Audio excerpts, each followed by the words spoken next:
Monsieur le modérateur, cher Christian, chers collègues, merci de me donner l'opportunité de pouvoir vous présenter les avancées de la plateforme UNES au niveau national, vous donner quelques explications sur ce projet ambitieux et marquer avec vous certains jalons et certains objectifs que nous devons mener en commun. Je voudrais commencer une introduction qui peut paraître évidente à tout le monde, mais c'est bien de rappeler le cadre de cette réforme du troisième cycle, qui est une réforme particulièrement ambitieuse, qu'on pourrait intituler de majeure, car elle véhicule bien sûr une refonte de la formation, mais surtout introduit de nouveaux concepts. Et ces concepts sont probablement la partie la plus difficile à faire émerger. Il existe très clairement, et vous le savez, et c'est propre, je pense, à toutes les spécialités, une certaine résistance au changement. Cette résistance, elle est liée au fait que cette réforme nécessite une appropriation, ça veut dire un investissement personnel, tout le monde n'y consacre pas le temps nécessaire, qu'à ce s'associe aussi des difficultés administratives, organisationnelles, techniques, qui font que l'ensemble donne l'impression que cette réforme est vraiment trop lourde, trop difficile à mener. Vous êtes épargnés, puisque vous n'êtes pas concernés par des textes qui ne sont pas encore finalisés en ce qui concerne le docteur junior, mais imaginez que vous assoyez à la phase d'approfondissement sans texte validé. C'est exactement la situation de cette réforme pour les autres spécialités. Et ceci rajoute un inconfort, on va parler comme ça, de tous les collègues et des responsables de ces formations, et qui fait probablement trembler les murs de cette réforme. Un élément qui est important, c'est mon sujet aujourd'hui, c'est la plateforme numérique dite institutionnelle. Elle devient un opérateur national. Je vais revenir là-dessus. Il ne s'agit pas qu'elle soit la seule et unique plateforme, mais néanmoins, il y a un certain nombre d'intérêts, comme l'ont évoqué les internes, et je vais vous montrer d'autres raisons sur le fait de partager un espace commun à l'ensemble des DES. Cette plateforme, aujourd'hui, elle est reconnue. Elle a un effet structurant sur le déploiement, sur l'appropriation, comme je viens de le dire, et elle donne aussi un cadre tangible à la transformation pédagogique. D'autre part, un environnement partagé, c'est aussi un travail en commun, et ça peut constituer un moteur collectif, local, régional ou national. Quelques explications sur la complexité du problème. Au sein de l'UNES, on nous a demandé de mettre en place une plateforme. On aurait pu rapidement installer une plateforme un petit peu grosse, mettre les outils attendus et puis finalement rapidement se trouver dans une situation très difficile puisque cette réforme, avec le nombre d'internes, la complexité des parcours, la progression, les différentes phases, l'ensemble des validations, font que sans un outil numérique, sans des outils numériques, il n'est pas envisageable de mener à bien la mission de formation autour de ces diplômes. Il était donc indispensable, avant de bâtir sa plateforme et mettre à disposition les services, que d'avoir une vraie réflexion sur la structuration même des données et de mettre en place ce qu'on pourrait appeler un lien numérique fort entre la partie administrative et la partie pédagogique. Pour prendre un livre qui est assez connu, on ne fonde pas sur du sable, il était donc nécessaire de repenser. Et qu'est-ce qu'il existe aujourd'hui, encore aujourd'hui, mais qui est en train de changer ? C'est que d'un côté, vous aviez des plateformes pédagogiques, j'ai mis l'UNES, mais j'aurais pu mettre autre chose, et vous aviez une plateforme intitulée Imhotep, que certains d'entre vous connaissent, qui est un fiasco informatique et financier, et qui constituait l'élément de fonctionnement de nos tutelles, en particulier de la DGOS, qui est en charge des internes. Ce qui a été négocié pendant 1 an, ça a été de convaincre le ministère qu'il était nécessaire de faire la fusion dont je vous ai parlé entre la partie administrative et la partie pédagogique. Et c'est ce qu'on a obtenu. On a tout simplement obtenu la suppression et la disparition d'Imhotep, c'est la fin de ce projet, qui est remplacé par un projet porté par l'UNES, entre guillemets, entre parenthèses, donc par les universités, c'est-à-dire vous, nous, moi, qui incorpore une plateforme qui s'appelle CIMOP. Vous n'aurez pas accédé à CIMOP, mais c'est la version administrative de tous les process qui seront opérés sur nos plateformes pédagogiques. Alors, qu'est-ce qui existe aujourd'hui sur la plateforme UNES, qu'on appelle CIDES-NG? Je vous ai mis quelques lumières indicateurs pour vous dire où on en est. Donc, il y a des éléments qui vous intéressent, d'autres non, mais c'est pour vous faire sentir, genre percevoir l'ampleur du chantier, sachant que c'est sans aucune subvention de nos tutelles. C'est encore une fois sur les finances des universités qu'on essaie tant bien que mal de mettre en place cet environnement. Il existe un module d'e-learning qui est opérationnel. Aujourd'hui, à peu près 4500 cours qui sont disponibles en libre accès. Ces cours sont rangés dans des bibliothèques accessibles à tous ou rangés sous forme de sessions qui sont bâties par chaque DES en fonction des parcours de formation théorique qu'ils proposent.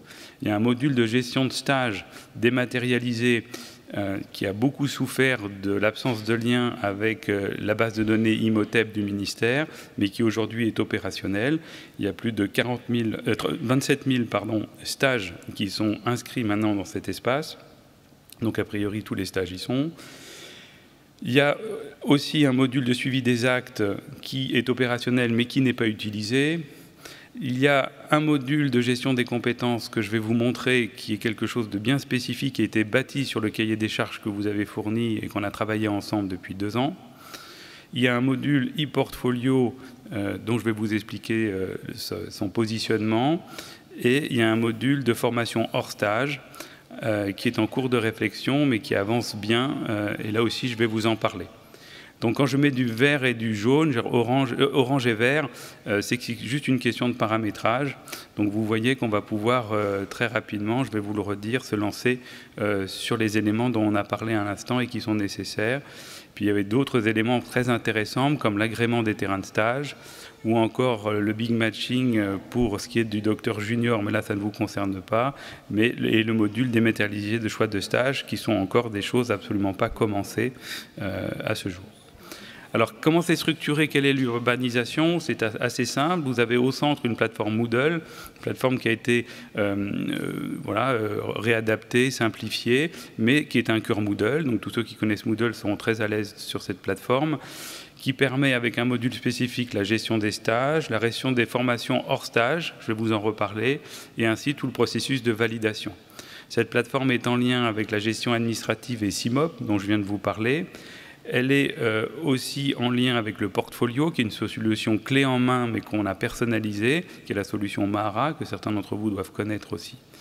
À travers ça aussi, on a un système de reporting dédié à la recherche, en lien avec le projet CIDES 3.0 sur le Learning Analytics et sur des processus de reporting à différents niveaux de granularité. Enfin, on sait qu'il existe actuellement des plateformes qui tournent bien, avec une vraie expertise. On a mis en place des API qui permettent à ces plateformes de communiquer entre elles s'il s'avère que c'est nécessaire ou dans le cadre d'une période de transition. L'outil stage est un outil qui est très utilisé par la plupart des DES. C'est un environnement qui est complètement à la main du responsable de stage, du RTS, du MCU, qui peut contrôler sur cette page-là des informations sur son stage, les internes qui y sont inscrits. Cette inscription se fait automatiquement via CIMOP et donc les ARS. Et vous avez quelques outils autour de ces stages qui sont fonctionnels. Il manque néanmoins quelque chose d'essentiel pour le fonctionnement, c'est-à-dire la gestion des déclarations, de l'évolution de l'acquisition des compétences. Je vais y venir tout de suite. Sachez quand même que cet outil, cette interface, c'est l'interface par laquelle on pourra valider les stages. Alors, outil de suivi de développement de compétences, là vous allez le lire et je vais le lire en diagonale. Vous connaissez tous, puisque c'est là-dessus qu'est bâtie l'approche du DS de médecine générale. Donc c'est assez simple à expliquer, beaucoup plus complexe avec mes collègues. Et donc il est possible aujourd'hui de mettre en ligne son référentiel de compétences avec le principe d'une mutualisation, car certaines DES partent de rien du tout. Il existe donc une bibliothèque ordonnée de compétences. Et chaque DES peut construire son référentiel à partir de là pour éviter les redondances. C'est un objectif qu'on a. Donc pour chacun, on a un intitulé, les descriptifs qui vont bien. On a la possibilité aussi de mettre les indicateurs. On peut gérer les familles de situations. On a les 3 niveaux d'acquisition avec les descriptifs adaptés, tels que vous les connaissez. On a un outil d'auto-évaluation et de certification des compétences utilisables à tout moment. Et on a créé le rôle de tuteur sur la plateforme. Alors, quel est cet outil? Il n'a absolument rien d'extraordinaire. C'est un prototype là, qui est fonctionnel, donc il doit être arrangé sur le plan esthétique. Je ne sais pas si la lisibilité est bonne, simplement c'est quelque chose de classique. Vous avez la connexion en haut à droite de deux utilisateurs, l'étudiant et son tuteur par exemple, et puis vous avez cette interface partagée d'évaluation, d'auto-évaluation. Et vous avez accès sur la gauche au référentiel par mots-clés, avec une organisation qui peut aller assez dans le détail, mais qui est facile de navigation, les familles de situations, et donc deux usages, soit un usage au fil de l'eau, et vous alimentez effectivement le référentiel, l'étudiant l'alimente quand il le souhaite, et une phase de validation finale, qui est l'encadré que vous voyez, qui permet en fin de stage, au moment où il faut valider, de valider effectivement l'ensemble des compétences qui ont été travaillées au cours du stage. L'autre élément, c'est l'e-portfolio. Là aussi, c'est un espace qui est privé. C'est quelque chose qui est très important pour les utilisateurs. C'est un espace sur lequel ils ont un contrôle total. Il est néanmoins alimenté par la plateforme qui peut donner les validations de stage et certaines informations. Ce sera à nous de définir ce qu'on veut voir apparaître dans le portfolio, sachant que l'étudiant pourra réagencer, tel qu'il le souhaite, ces informations. Il faut travailler, et ça fait écho à ce qu'on vient d'entendre, sur la mise en place de formulaires préformatés en fonction de ce qu'on veut mettre en place. Et là, c'est l'effet diffusion nationale pour répondre à l'attente de certains enseignants et des étudiants. Bien sûr, la création libre de contenu, pour ceux qui connaissent Mahara, tout ça, c'est assez classique. La gestion des partages, élément qui peut être important. Un département de médecine générale peut avoir son espace sur le portfolio et gérer aussi dans l'équipe en respectant toutes les règles classiques de partage dans le monde universitaire. La gestion de la formation hors stage, donc ça, il y a plusieurs solutions qui existent et elles sont toutes plutôt bonnes maintenant, elles sont abouties. Eh bien, on propose de repartir sur toutes ces expériences et de paramétrer la solution Moodle pour répondre aux attentes d'organisation de ces formations hors stage. Avec une notion qui est importante, c'est que ces formations hors stage sont à la main de chaque département de médecine générale, mais on peut les mutualiser, on peut travailler à l'échelle de la région. Il y a une modularité qui est maximum pour accompagner cette partie de la formation des internes. On a prévu bien sûr le paramétrage et on est accompagné pour ça. Toute personne qui souhaite participer est bienvenue, sachant qu'il y a un petit groupe de travail, mais je pense qu'Alain Jamy va en parler après moi. Et si vous avez déjà de l'expertise là-dessus, ça peut aider de partager. On a une équipe de développeurs au cas où on serait en difficulté pour mener à bien la construction de ces sessions. C'est ma dernière diapositive. On s'était fixé ce qui n'avait pas été fait la dernière fois.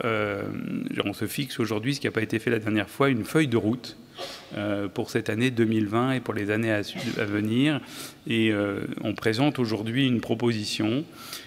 C'est de pouvoir déployer au niveau de tous les départements de médecine générale volontaires dès la rentrée 2020, janvier-février, les éléments suivants. Ce qui nous paraît important de diffuser rapidement, c'est l'outil de gestion de stage, puisqu'il y a une dimension administrative. Ça va simplifier le travail des scolarités, on l'espère. Et donc ça, c'est quelque chose qui nous paraît être une priorité. Mettre en place l'outil de suivi de développement des compétences dont je vous ai parlé, qui est encore une fois rien d'original, mais qui aura le mérite d'être national. Et la mise en place aussi des relevés d'activité quotidienne avec le journal de bord à travers le portfolio. Et là aussi, ça nous paraît quelque chose qui peut être un bon point de départ au cours de cette année 2020. Et puis plus tard, la mise en place des formations hors stage. Alors c'est un plus tard relatif, puisque si on est accompagné et qu'il y a des volontaires, on pourrait peut-être aller un petit peu plus vite sur la diffusion de ce module. Je vous remercie de votre attention.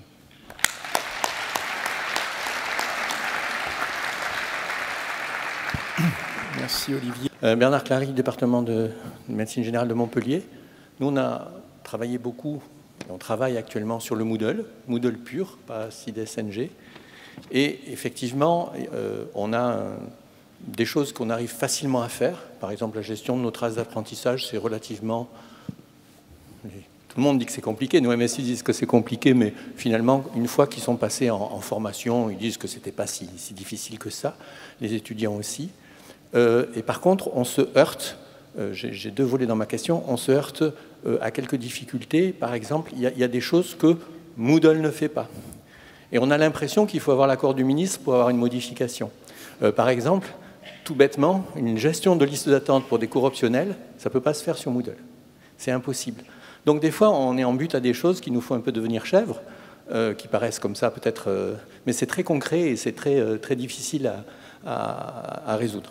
Ça, c'était juste pour vous demander comment se fera l'adaptation et comment se feront nos relations si on passe tous sur SIDES-NG pour demander des choses qui peut-être n'existent pas encore. Alors, première partie de votre question, nous aussi, on s'est rendu compte effectivement que Moodle ne faisait pas tout et qu'il fallait donc éventuellement développer des choses. Et notre stratégie, c'est de garder Moodle pur dans ses fonctionnements où il est très efficace et de façon transparente pour les utilisateurs, développer des modules complémentaires. C'est le cas de l'outil de compétences là, que je reviens d'afficher, qui est quelque chose d'externe à Moodle de par la spécificité qu'on a définie. Ensuite, le processus qui consiste à faire améliorer l'outil, ben, c'est comme ça qu'on fonctionne. C'est-à-dire que si à Montpellier, ben, vous faites une proposition, on soumet ça au niveau national et puis on engage les développements. Et je pense qu'on n'aura à contacter personne pour le faire. Merci. Et la deuxième partie, c'était d'abord sur les compétences, on y est arrivé sur Moodle simple, sans l'outil spécifique. Et on a vraiment le référentiel des compétences avec les déterminants. On s'en débrouille assez bien. On voulait vous proposer justement, j'ai mon directeur de département à côté, donc ça va, il acquiesce, éventuellement d'expérimenter pour les stages, pour la gestion des listes de stages et tout, puisqu'on travaille sur Moodle. On n'utilise pas là, justement ces outils-là pour le faire et on est prêt à le faire. Ok, ben merci. Oui, bonjour, Rémi Senant de Nantes. Donc, question purement technique, en fait, on utilisait Mahara comme portfolio, en fait, jusqu'à présent. Sauf que notre université a mis en place une nouvelle version et que tout simplement tout ce qui était sur l'ancienne version ne peut pas être mis sur la nouvelle. Donc je voulais savoir, et donc nos étudiants ont perdu, enfin ils n'ont pas perdu parce qu'ils avaient forcément des sauvegardes, mais ils ne retrouvaient plus l'ancienne version. Bref, je vous passe les détails. Ma question est la suivante: est-ce que c'est inhérent à Mahara himself ou est-ce que c'est du fait de notre université dont les services informatiques ne sont peut-être pas tout à fait au point où on les attendrait? Alors, la réponse est qu'il est possible que, passant d'une version à une autre version de Mahara, il y ait à faire une migration. Et de par la structure de Mahara, la migration peut être un petit peu compliquée à mettre en œuvre. Et je pense qu'effectivement, la solution la plus simple, c'est de remettre les compteurs à zéro. Ce qu'il faut voir sur SIDES-NG, c'est que c'est ce qui est en bas à gauche sur SIDES 3.0. En réalité, tous les données pertinentes sur la formation, et il faudra qu'on les définisse aussi avec vous en détail dans le cadre de la médecine générale, sont sauvegardées ailleurs. Elles sont sauvegardées dans ce qu'on appelle un Learning Record Store. En gros, c'est une base de données qui enregistre toutes les traces pertinentes, tous les éléments importants de la formation. Et c'est sous la forme d'une ontologie. En gros, c'est une base de données intelligente. Et c'est sur cette base de données qu'on vous invitera à pouvoir faire des reporting et du Learning Analytics. Et en d'autres termes, ce qu'on a voulu faire, c'est que si Moodle disparaissait, Mahara disparaissait, à partir du moment où on a notre base de données qui est structurée dans des formats ouverts, de toutes ces traces, on serait capable de les repeupler. Voilà. Donc je ne sais pas si je réponds vraiment à votre question, mais quand j'ai dit qu'on ne bâtissait pas sur du sable, c'est qu'on a essayé de voir tous ces aspects-là, parce que les difficultés que vous rencontrez, on les a tous rencontrées. On les rencontre aussi à l'hôpital, on les rencontre au travail, dans la vie de tous les jours quand on change de téléphone. Donc voilà, là quand même les enjeux font qu'on a une réflexion d'ensemble. Pierre-André Bonnet. Deux questions techniques. La première, c'est qu'à Marseille, c'est la même architecture. C'est du Moodle customisé AMU et Mahara pour le portfolio que pour l'instant on n'utilise pas. Alors la première question très pratique, c'est parce qu'on utilise ça de manière un peu industrielle, vu la cour d'interne qu'on a, c'est est-ce que on pourra entre guillemets exporter tout l'existant local dans la plateforme, ou est-ce qu'il faudra prévoir de faire le biseau pendant 4 ans avec la moitié des internes sur CIDES et les 3, puis 2, puis une promo qu'il faudra encore continuer à gérer localement dans notre métis à nous. Première question technique. Et la deuxième question, c'était de savoir quel est le degré de, on va dire, le volant de liberté, entre guillemets, qu'on aura. Enfin, vous avez dit, voilà, on aura chacun la possibilité dans Moodle d'avoir un espace département où on pourra jouer avec ce qu'on veut. Et si, par exemple, on veut modifier ou rajouter une variable sur l'évaluation de stage parce qu'à un moment donné, on a besoin de customiser ça, est-ce que enfin, ça, je ne sais pas si c'est vous ou au niveau du Collège national qu'il faut poser cette question-là, mais quel sera le degré, on va dire, de liberté dans la personnalisation de l'évaluation, que ce soit tant au niveau des stages que voire même des compétences, enfin voilà. Alors, je vais vous répondre. Hein. Sur la première partie, je pense qu'il n'est pas conseillé d'avoir un bout des étudiants sur une plateforme, un autre bout d'étudiants sur une autre. Les étudiants vont s'y perdre, les tuteurs vont s'arracher les cheveux. Donc il faut mettre en place une politique de bascule complète, quoi.